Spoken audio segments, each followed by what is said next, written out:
यीशु मसीह के नाम से सबको जय मसीह की। आज का वचन है रोमियो की पत्री उसका 8 अध्याय 4 वचन। इसलिए कि व्यवस्था की विधि हम में जो शरीर के अनुसार नहीं वरन आत्मा के अनुसार चलते हैं पूरी की जाएगी।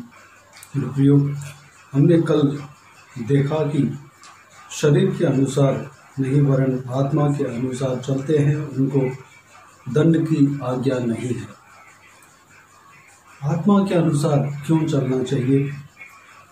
हम अगर शरीर के अनुसार परमेश्वर के दिया हुआ व्यवस्था को अगर हम पालन करेंगे तो पूरी तरीके से पालन नहीं कर पाएंगे, लेकिन आत्मा के अनुसार जब हम चलेंगे, पवित्र आत्मा का अगुवाई के अनुसार जब हम चलेंगे तो परमेश्वर का व्यवस्था को पूरा कर सकते हैं। उस व्यवस्था के अनुसार हम आसानी से चल सकते हैं। इसी अध्याय में 3 वचन में इस प्रकार कहा गया है, क्योंकि जो काम व्यवस्था शरीर के अनुसार दुर्बल होकर न कर सकी उसको परमेश्वर ने किया, अर्थात अपने ही पुत्र को पापमय शरीर की समानता में और पाप बलि होने के लिए भेजकर शरीर में पाप पर दंड की आज्ञा दी। इस वचन का एक पार्ट को हम समझने जा रहे हैं, क्योंकि जो काम व्यवस्था शरीर के कारण दुर्बल होकर ना कर सकी उसको परमेश्वर ने किया। जिस व्यवस्था को हम शरीर के द्वारा नहीं कर सकते हैं उसको परमेश्वर पूरा करता है। परमेश्वर के आत्मा जब हमारे अंदर वास करता है उस आत्मा के द्वारा हम पूरा कर सकते हैं। जब परमेश्वर के आत्मा के अनुसार जब चलते हैं उस व्यवस्था को हम पूरा कर सकते हैं। उस व्यवस्था के अनुसार हम चल सकते हैं, पवित्र मार्ग में हम चल सकते हैं। उदाहरण, लूका रचित सुसमाचार उसका 18 अध्याय 18 से लेकर 27 वचन तक जब हम पढ़ते हैं तो यहाँ पर प्रभु यीशु मसीह के पास एक धनवान आता है और परमेश्वर प्रभु यीशु मसीह से पूछता है कि अनंत जीवन में प्रवेश करने के लिए क्या उपाय रास्ता है। प्रभु यीशु मसीह परमेश्वर का आज्ञाओं को बताते हैं। धनवान कहता है कि सारा आज्ञा बचपन ही से लड़कपन ही से मैं पालन करता हुआ आता हूँ।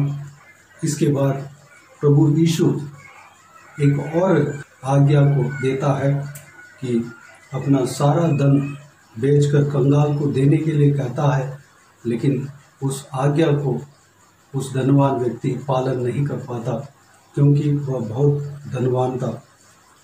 प्रभु यीशु उस धनवान व्यक्ति जाने के बाद अपने चेलों से इस प्रकार कहता है 24 वचन में, धनवानों का परमेश्वर के राज्य में प्रवेश करना कितना कठिन है।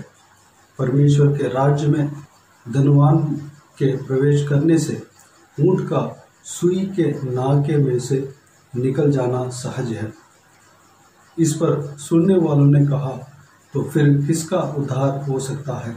उसको प्रभु यीशु मसीह कहता है कि उसने कहा, जो मनुष्य से नहीं हो सकता वह परमेश्वर से हो सकता है।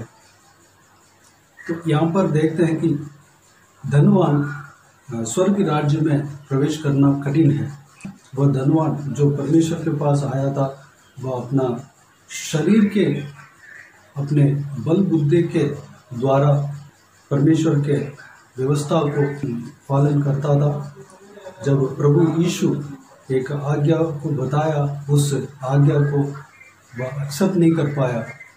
अपना धन को बेचकर कंगालों को देने का उस आज्ञा को वह पालन नहीं कर पाया।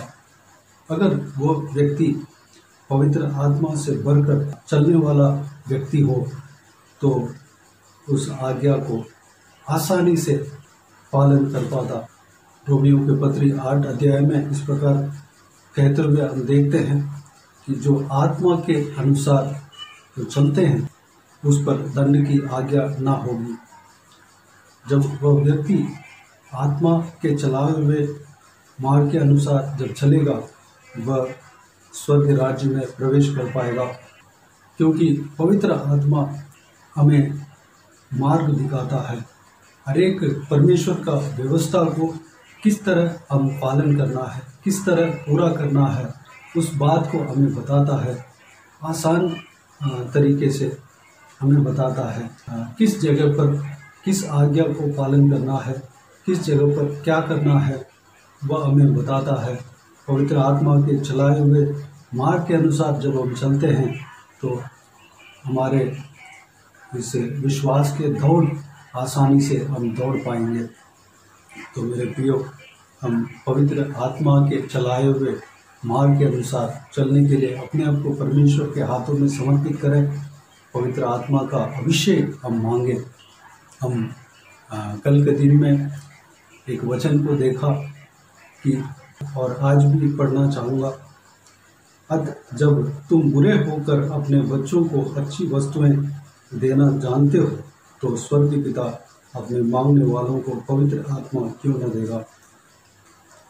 हमारा आत्मिक दौड़ के लिए, हमारा आत्मिक जीवन के लिए पवित्र आत्मा का अभिषेक ज़रूरत है। हम प्रभु यीशु मसीह के ऊपर हम विश्वास रखे हैं। हम जब पवित्र आत्मा का अभिषेक हम चाहत से मांगे, अगर हम चाहें पवित्र आत्मा के अभिषेक को हम पिता से जब हम मांगते हैं, उनके आत्मा से हमें भरेगा। हम जब पवित्र आत्मा का अभिषेक से जब हम भर जाते हैं, परमेश्वर के व्यवस्था के अनुसार चलने में हमें आसान रहेगा। पवित्र आत्मा हमें सत्य मार्ग में चलाएगा। तो आइए हम इस बात के लिए अपने आप को परमेश्वर के हाथों में सौंपे, पवित्र आत्मा को प्रथम स्थान दे। पवित्र आत्मा के चलाए हुए मार्ग के अनुसार हमें चलने के लिए अपने आप को परमेश्वर के हाथों में समर्पित करें, आत्मा के अनुसार चलें। आइए हम प्रार्थना में जाएं। स्वर्गीय पिता दयालु परमेश्वर, आपको धन्यवाद देता हूँ पवित्र आत्मा के विषय में। आज परमेश्वर कुछ वचनों को हमने देखा, उसके लिए आपको धन्यवाद देता हूँ प्रभु जी। पिताजी, इस वचनों के अनुसार पिता हम शरीर के अनुसार नहीं बल्कि आत्मा के अनुसार चलने वाला बनने पाए परमेश्वर। जब हम आत्मा के अनुसार चलते हैं तो आपके व्यवस्था को हम आसानी से हम पालन कर पाएंगे। किस समय कौन सा व्यवस्था को हम पालन करना है, पवित्र आत्मा हमें चलाएंगे, पवित्र आत्मा हमें मदद करेंगे। पिताजी, जो हमसे नहीं हो सकता है, हमारा बल बुद्धि से जो नहीं हो सकता है, वो आपसे हो सकता है परमेश्वर। आपसे सब कुछ हो सकता है पिता। हम अनंत जीवन में प्रवेश करने के लिए हमें रास्ता दिखाने वाला परमेश्वर, आपको धन्यवाद देता हूँ। आप हमारे संग हो, पवित्र आत्मा, आपके आत्मा हमारा हृदय में, हमारा शरीर में बसने पाए, हमें चलाने पाए, अनुग्रह देना पिता। पिता, हमें पवित्र आत्मा से भरना परमेश्वर। जो कोई भी व्यूअर्स इस वीडियो को देख रहे हो, सभी को आशीष देना। पवित्र आत्मा का अभिषेक से भरना, उस सामर्थ से भरना। पवित्र आत्मा का अगुवाई हर एक का जीवन में होने पाए, कार्य करने पाए, अगुवाई करने पाए, चलाने पाए परमेश्वर। हम सब आत्मा के चलाए हुए मार्ग के अनुसार चलने पाए, पवित्र आत्मा के अनुसार, पवित्र आत्मा के चलाए हुए मार्ग के अनुसार हमें चलने के लिए अनुग्रह देंगे। आपको धन्यवाद देता हूँ। सारा दुआ प्रार्थना को सुना, ग्रहण किया, धन्यवाद देता हूँ। सारा दुआ प्रार्थना को प्रभु यीशु मसीह के नाम से मांगते हैं, सुना, ग्रहण कर। आमीन, आमीन। प्रभु यीशु मसीह के नाम से प्रभु यीशु मसीह का आशीष और अनुग्रह हम सभी के ऊपर बने रहें। आमीन, आमीन। मेरे प्रियो, इस चैनल को सब्सक्राइब करें और शेयर करें। अगर किसी को भी प्रार्थना का विषय हो तो डिस्क्रिप्शन में और स्क्रीन में दिए हुए नंबर पर कॉल करके प्रार्थना करा सकते हैं। हम आपके लिए प्रार्थना करेंगे। विशेष करके बुधवार और शनिवार को आपके व्हाट्सएप में वॉइस मैसेज के ज़रिए प्रार्थना करके भेज दिए जाएंगे। कभी कभी एक दिन लेट हो जाता है, उसके लिए क्षमा मांगता हूँ। उस प्रार्थना में शामिल होइए, आप भी प्रार्थना कीजिए हमारे लिए, हमारे परिवार के लिए, इस सेवकाई के लिए, इस सेवकाई में जुड़े हुए हरेक जन के लिए, इस सेवकाई में जो सेवा कर रही हैं सिस्टर नीतू, उनके लिए और परिवार के लिए प्रार्थना करें। प्रभु यीशु आप सबको आशीष दे। इस सेवकाई के द्वारा परमेश्वर आपके जीवन में कार्य किया हो वह भी हमें बता सकते हैं, ताकि हम सब मिलकर परमेश्वर को धन्यवाद दे सकें, महिमा कर सकें। प्रभु यीशु आप सबको आशीष दे। आमीन, आमीन।